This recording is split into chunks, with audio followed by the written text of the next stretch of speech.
everything happens for a reason. I'm not mad that I'm in this position. I'm actually giving thanks that I'm in this position because I'm learning a lot. I'm learning how to survive, you know, and it's important for you to learn how to survive.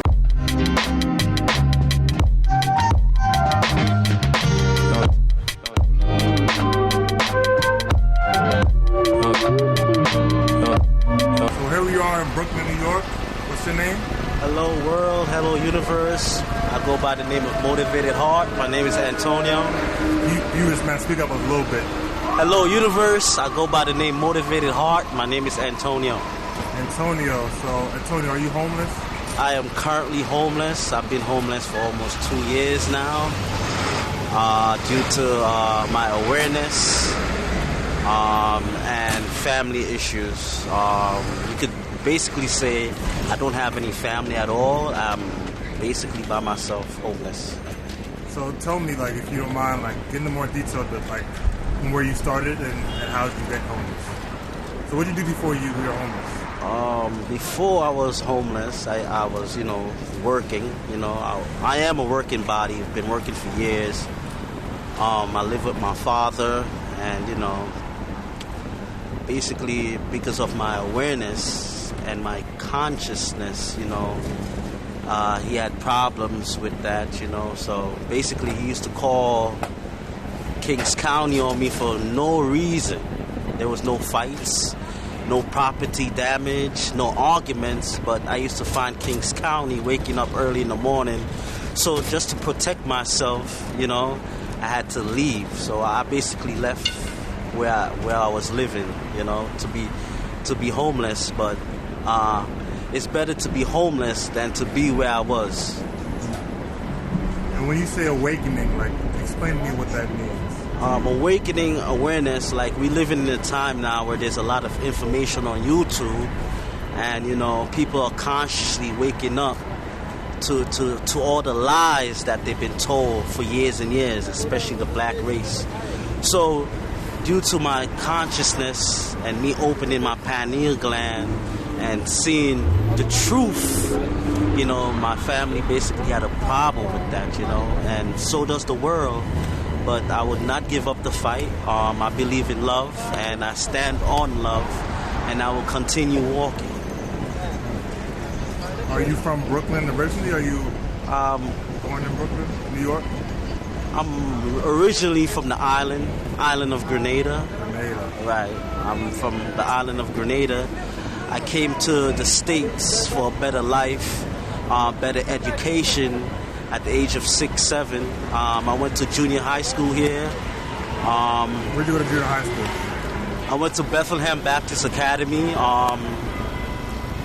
In the later years or the latter years was renamed Trey Whitfield School, you know. This is where I went to junior high school. After junior high school, I went to Frederick Douglass Academy, 145th.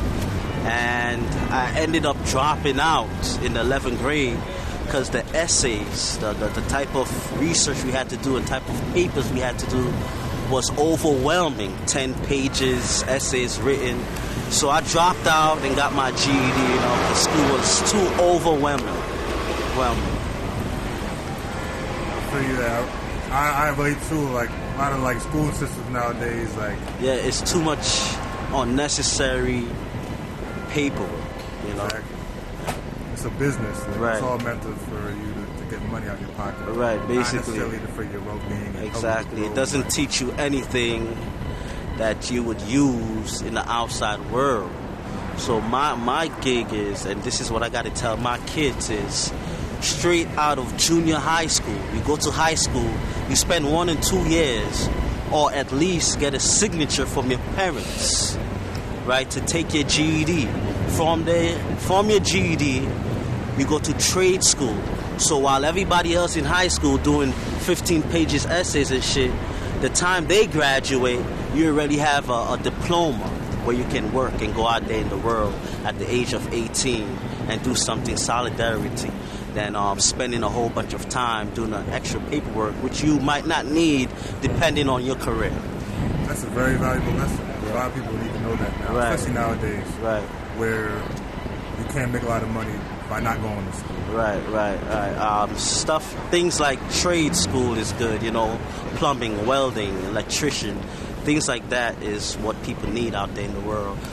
For instance, today, you don't need a major to be an MTA worker. You don't need a major to be a federal or state worker, So we all blinded by this school, depending on what you want to be, But for the most of us, we're just wasting our time in school, Do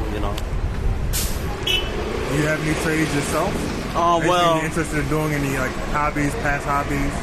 Well, knowing skills? this, I'm an artist, but knowing this, I went to TCI College to learn HVAC system. I went to this college for 1 semester. Second semester, I couldn't afford my books, so I just squashed the whole thing, So right now I probably owe, if not forgiven, I owe like $7,000 in student loan for that 1 semester. But the thing about it is, I didn't move on with it because I couldn't afford my books. So this is what I'm dealing with right now. So I see out here you was just sitting down on this corner. What do you do for money? Do you panhandle? Do you beg, or do you wait for? Man, they have some good-hearted people, some good folks. Sometimes will see me and hand me $1 or hand me $5, which I appreciate. I usually sometimes when I'm short of money, I pick up bottles and cash them in. Yeah. That's like the way that I do things. Me personally, I hate begging.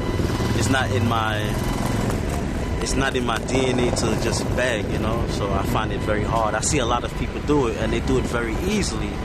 But me, on the other hand, I may pick up some bottles. I receive benefits from the government, cash assistance, and food stamps, which in this time is not enough.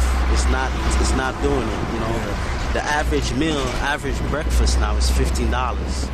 The average meal, the average dinner is about $15. You know what I'm saying? To have a good breakfast, a good dinner, and a good lunch, it's like $15. So this is how I've been able to survive. I've been going back and forth to the library a lot, Also reading and studying, right? I can tell you speak very eloquently. I try, I read a lot of books, not a lot of books, but I read a few books, right, to enlighten my awareness, and it's very good to read, and there's a lot of people, when they see you reading as a black man, they kind of look at you weird, they get frightened, they get scared, because black people do not read a lot, You mostly find white people, Chinese people in the libraries.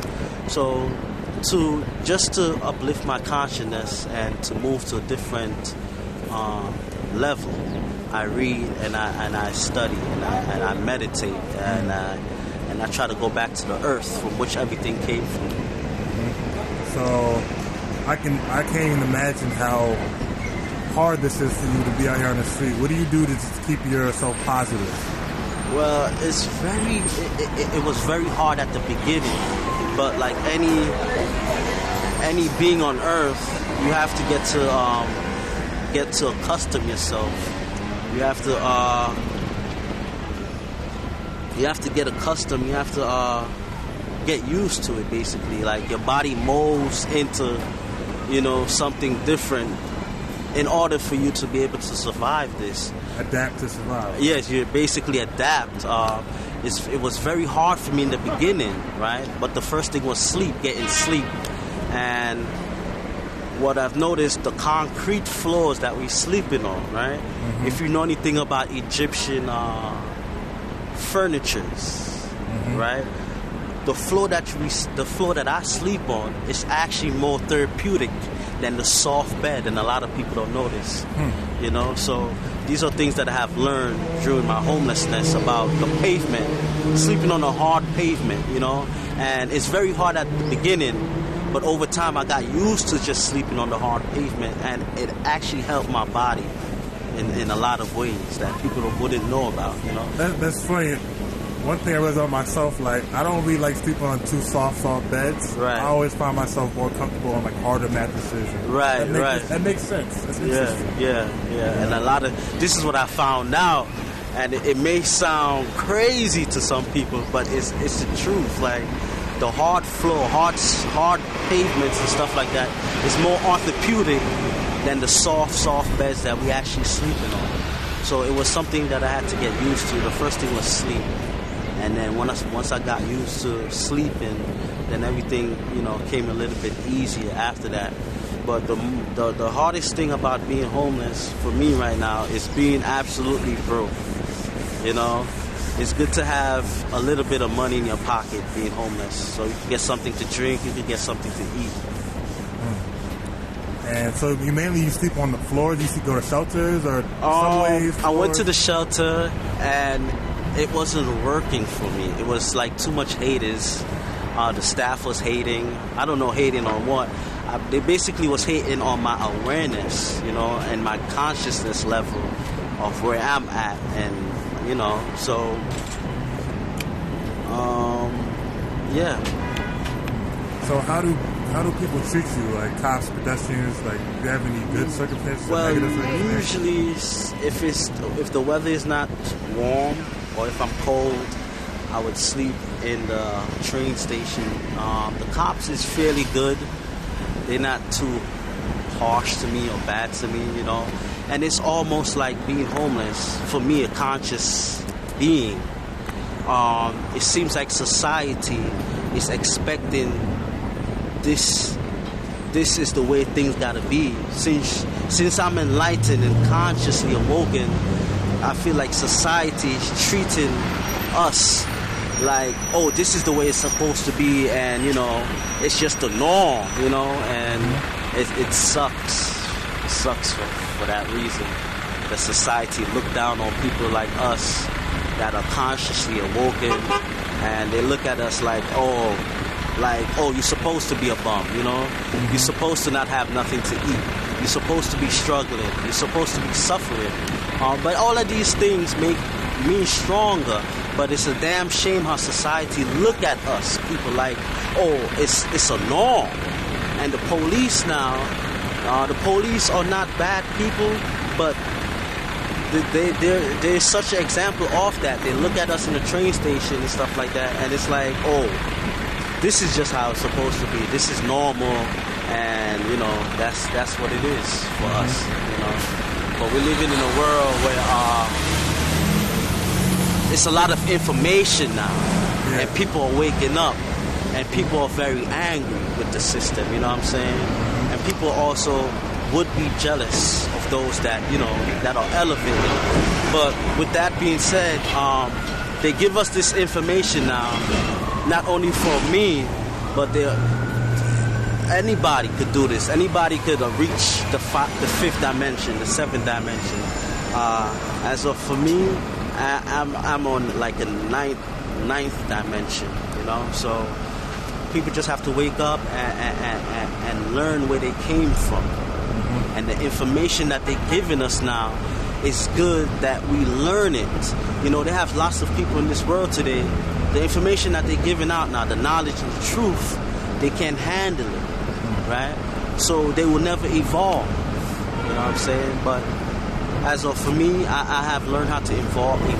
I'm learning. I'm still learning. I do not know everything, and that is key. You don't know everything, but it's great to learn. So this is what I do for fun, to keep my mind occupied. Like I said, I just read books. I draw. I have a whole bunch of. I draw just to show you proof. Yeah, please. This is just. These are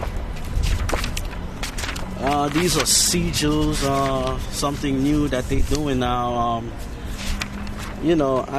I just try to keep myself busy, Oh, I like those, right? I love the abstract stuff. Yeah, I just try to, I gotta,